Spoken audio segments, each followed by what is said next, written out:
Most Americans have a lot to be thankful for this year. The economy is doing well, jobs are plentiful, and most small businesses are doing much better than had been expected. Things were much worse in the year 2020, when the coronavirus shut down thousands of businesses, and deprived them of sales revenues, while expenses stayed constant. The PPP program provided almost $800 billion of forgivable loans to small businesses that enabled them to meet payroll, rent, and other expenses, which were tracked and coordinated so that the loan would be forgiven if properly handled. The generosity of Congress extended to tax treatment, by providing in the Consolidated Appropriations Act of 2021 that the forgiveness of the PPP loans did not constitute taxable income and that the expenses paid with the borrowed monies would still be tax-deductible. As the result of this, thousands of small businesses that are treated as S-corporations or partnerships for federal tax purposes had significant losses, but were challenged by loss limitation rules which prevented S-corporation shareholders from recognizing a loss if they did not have sufficient BOSI. Under the S-corporation loss limitation rules, a loss is only allowed to the extent of basis.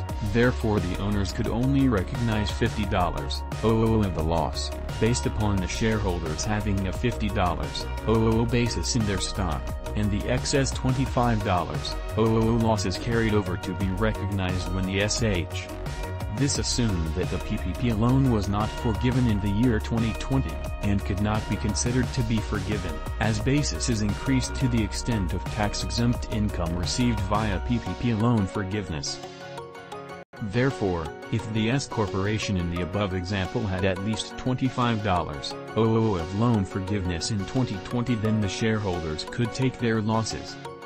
Alternatively, if the loan was considered to be forgiven in the year 2021, then the losses would be disallowed in 2020 and carried over to 2021 to be offset against 2021 income of the company. Many shareholders were better off taking the losses in the year 2020, because of the more liberalized net operating loss, NOL, rules that applied in 2020 under the CARES Act, whereby a taxpayer could offset up to 100% of income with NOLs, and also carry back an NOL for up to 5 years to receive a R. In 2021, NOLs can only offset 80% of income, and may not be carried back.